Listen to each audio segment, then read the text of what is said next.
One of the hardest things about being a father is learning to pick your battles. It's not easy. There's no instruction sheet that comes with being a father. You have to learn as you go. Now, we should have been testing last week, but it's not like Billy hasn't been working hard. We've all been working hard. But there's other people that have been working just as hard and maybe harder. Perry Stanley has busted our ass twice in a row at Marion, and both times we had the better lane. He showed up Friday night at Marion testing like we should have been testing, and he couldn't even get down the track Friday night. He took the car home, worked all night, had the whole rear end out of that car tore apart, came back and won the whole event. On the other hand, we had to come home and find out what in the hell was wrong with this truck. And in all honesty, we should have known what was wrong with that truck by Wednesday of last week. But we didn't go testing. And we paid the price for it. Rather than harp on the kids, I decided we just all go out to lunch today together. You got a chauffeur today? Yeah. You got gapped last night in Forza all night. God. This dude can't drive. What happened? Forza gap-tizing console. A little rusty on the Xbox. Now, I may look and seem like a grumpy old bastard, but the priorities that I have at my age are just not quite the same priorities that my kids have in the middle of the night. While they're playing video games, my focus is on what's causing this problem with this truck. So first thing today, I'm on the phone with NLR. I'm on the phone with Jose from Forced Inductions.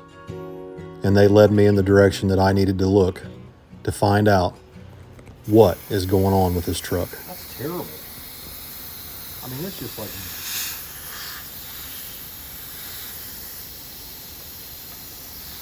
I mean, it's just blowing it out.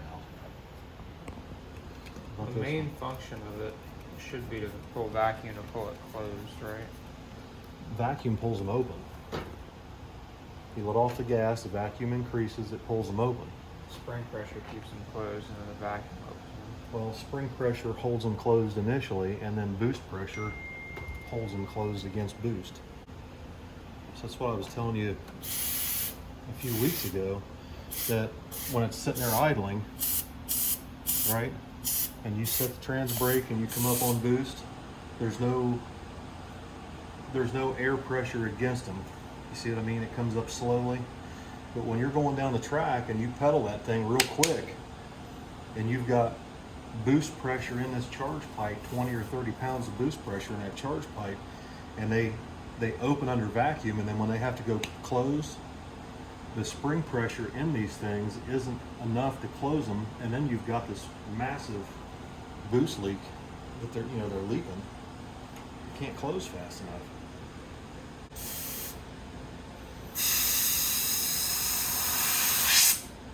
I mean, it's not only a boost leak, it's a vacuum leak as well when it's idle. And that's why I had to turn the idle mixture screws out when we were up there the other night. Part of it, I don't know how long it's been like this. It's been this way forever. I mean, that's terrible. It's sealing in here. Try this one. That one's way worse. That's terrible. Why don't you go ahead and take those off and we'll take them apart and look at them.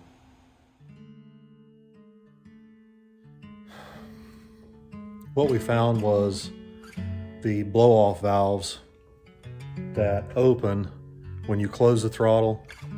The blow-off valves are intended to open and discharge boost pressure out the side of the cold side plumbing and keep excessive boost pressure from bending the throttle blades in the carburetor or in the throttle body, or if you're fuel injected, whatever. And They use a spring tension to initially close the blow-off valve, and then they use intake manifold pressure to hold them shut against the boost pressure that's in the system. The problem is ours were, as you could see in the video, were leaking like a sieve. They were in terrible condition and we had no idea. They still operated, and as long as the truck was idling and then you bring it up on boost like you normally do with the trans brake, we had no problem. The problem is when you've got 20 or 30 pounds of boost pressure in that charge pipe and you close them and then have to open them back up really quick, the spring isn't in good enough condition to close them, and then as bad as they were leaking, the manifold pressure couldn't get ahead of them and hold the piston shut against the O-ring or against the flange. And so basically what had happened was when Billy pedaled that truck in the middle of that wheel stand, the blow-off valves opened, boost pressure escaped, and then when he got back on the gas, the blow-off valves never fully closed. So the turbos are trying to make boost, the controller is commanding dome pressure, and the turbos are spooling to beat hell, but there's such a gaping hole in the charge pipe that the truck wouldn't build more than 17 pounds of boost.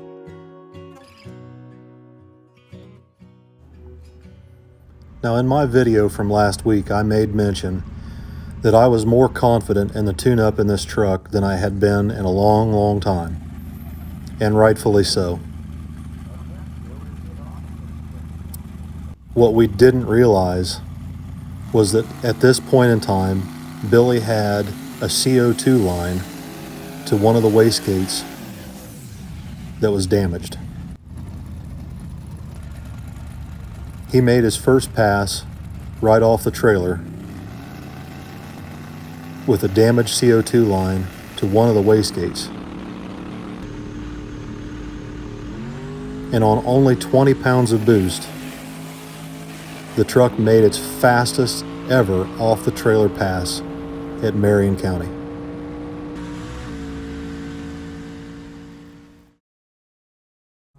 I was expecting a little bit more boost. For some reason, since we put air on it instead of the CO2, I think it's making a little less boost than what I command.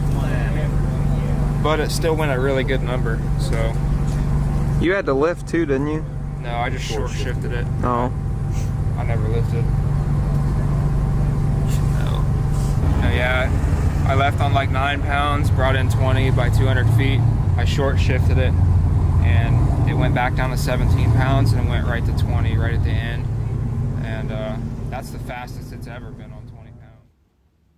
Going into round two, we both had a feeling that something wasn't quite right. I had to turn the idle mixture screws out to fatten up the carburetor in the pits before we headed to the lanes, and I quickly realized why. It melted a vacuum line going to the wastegate. It's probably going to make more boost now, so I'm going to turn it down a little. That's why I wasn't making boost.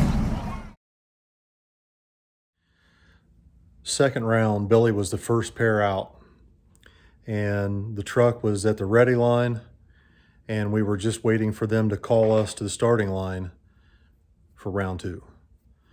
And that's when he decided, when he pulled up there, he decided he'd better pull the hood off and look at this thing close, because he knew it was idling way too high. And he knew that I had to turn the idle mixture screws out. We both knew in the back of our mind there was something not right, but it was getting worse. And as he pulled up to the ready line, he could tell there was absolutely a problem. So he pulls the hood off of it, and we start looking at all the vacuum and CO2 lines on the truck, and he notices that the one to the passenger side wastegate, the line that goes from the vacuum block to the wastegate, is cut. It's almost cut in half. Now, we're sitting at the ready line. It's second round, and we've got Jeff Thomas, and it's a pretty fast nitrous Mustang. You know, we definitely knew that we were going to have to do better than what we had to feel like we had a chance at Jeff. So we didn't have any extra push lock line or CO2 line. However, I knew that when I put that air tank in the bed of the truck last week, that I always route the lines with a little extra line so that there's some give and take in case something gets pulled or tugged on.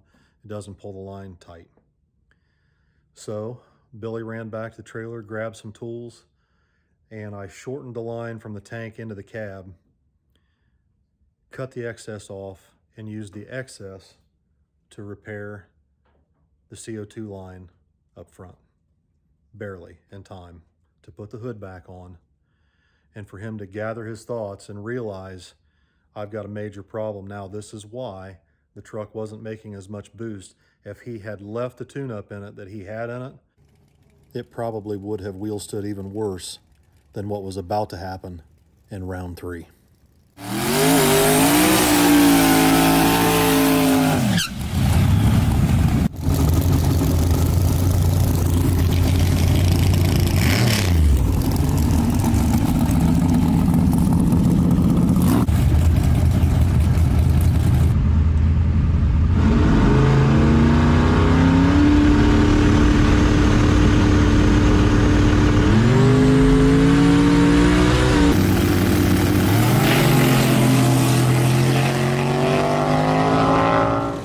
Billy put the same exact tune-up in it for round 2 that he used in round 1, and the truck picked up 4 to 5 miles an hour in the back half. Jeff had some problems with his car, and the nitrous never came on. So that brings us to round 3. And unfortunately, we draw one of our friends, Perry Stanley, who has an extremely fast big block twin turbo Nova that had beaten us the last time we were at Marion. Actually, that was the time the truck ran out of turbo. Billy turned it up to run Perry and it ran out of turbo. So we lost that one. And as we're pulling up there, keep in mind that we are very good friends with Perry. I feel we are very good friends with Perry. Perry, in my opinion, is a very respectable person. He's a very hard worker. We have nothing but mutual respect for one another. However, somebody in the crowd is chanting something about nut swingers, and whoever this clown is has nothing to do with Perry, has nothing to do with his wife and his boy, has nothing to do with them. Okay? I'm actually helping line Perry up. I'm helping Perry do his burnout and backing him up because there is a mutual respect. And unfortunately, whoever this was got under Billy's skin by yelling, "Where's the nut huggers?" and this, that, and the other. The guy was just up there trying to rile up some side bets, trying to bet against Billy. So Billy decides he's going to take a shot at the tree, and he's going to put this thing to rest once and for all, and he damn near did.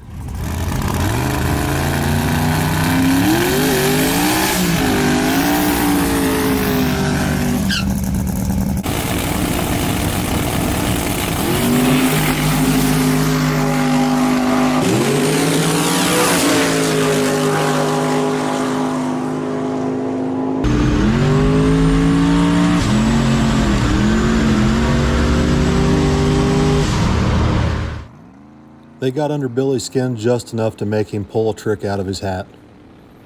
And he almost pulled this deal off. Unfortunately, the truck got up a little bit too high, and when he pedaled it, it never came back. He was very pissed. Come back in and boost. I'm full throttle, just 118.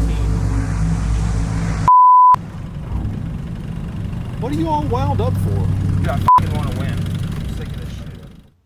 Now, I could see he was upset, but I didn't realize why he was so upset. We lose all the time. It was the comments made about the nut huggers and the side bets and all that that got under his skin. And of course, I was up there helping Perry do his burnout and line him up, so I didn't hear or see any of it. So I didn't understand why he was so mad when I got back. But I finally figured it out. It's part of the game, guys. You can't let that get under your skin. So anyway, that's what happened. And today, of course, we dug into this thing and found out these blow-off valves were the cause of the problem there, why the engine wouldn't come back under boost. So we dialed up Chad Roberts up at On3 Performance, who has bailed us out I don't know how many times. God bless him. And he did it again today. He said, bring the cold side up. I'll put some new blow-off valves in this thing. We'll get it all situated. I'll turn it around. You'll have it back tomorrow. So me and Billy grab the cold side off the S10 and we head up there. And I have a little conversation with him about how pissed I was this morning when I watched this video and he blames that carburetor. Because we get this shit all the time. Every 5 comments, it's time for EFI, it's time for this, it's time for that. We could have put EFI on it, and if we wouldn't have changed those blow-off valves, it wouldn't have made a damn bit of difference. So I woke up this morning, I watched your video. You really pissed me off. Newsflash, right? Because you got out of the truck. Because you got out of the truck, you're like, probably something with that carburetor. I don't know if it's a carburetor issue when it's up like that. Literally lit my soul on fire. I don't know if it's the carburetor when it's up like this, whatever. What are they called? Boosters. Boosters. Back like that, it's rippling up out of the boosters and making it get rich. Let me ask you something, Junior. Do you think any of that fuel was dribbling out of those boosters when it was on 20 pounds of boost, probably making 1,200 to the wheels, climbing the ring gear at 200 feet and dragging the bumper? Was that the carburetor's fault? You think there was any fuel coming out of them boosters then? Or just when it's standing straight up and down? Are you, oh my God. But it's probably not that. It's probably just the blow-off valves. It's definitely the blow-off valve. So we make our way up to Sunbury to see Chad Roberts and Bob Morrison and get their take on this situation. Maybe we can get Bob to clean up your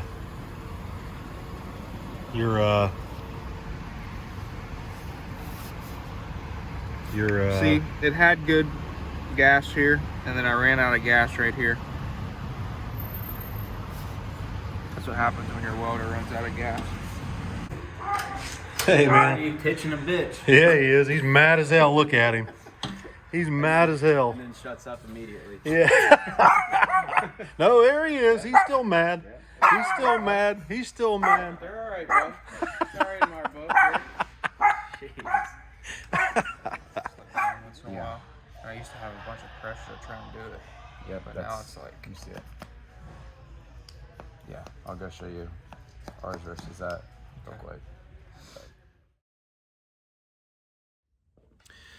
So Chad and Bob both agreed after looking at these completely junk, used up, wore out, overheated blow-off valve, that is most assuredly the reason this thing wouldn't come back under boost after Billy pedaled it on that wheelie. So it wouldn't have made any difference. We could have put $10,000 worth of fuel injection on this thing, and had we not changed those 2 blow-off valves, it wouldn't have made a damn bit of difference. We get this crap every time something goes wrong. Everybody blames the carburetor. Wrong again.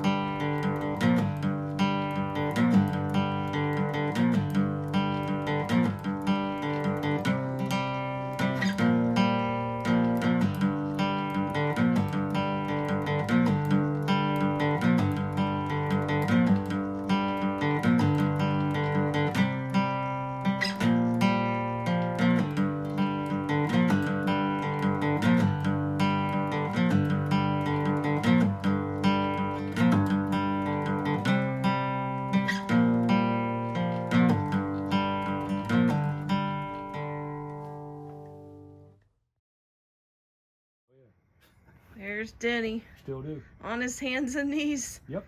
buffing the still smoke? 55. Huh? You don't still smoke, do you? Oh, you dirty bastard. What the hell's the matter with you? Bill. Oh, my Lord.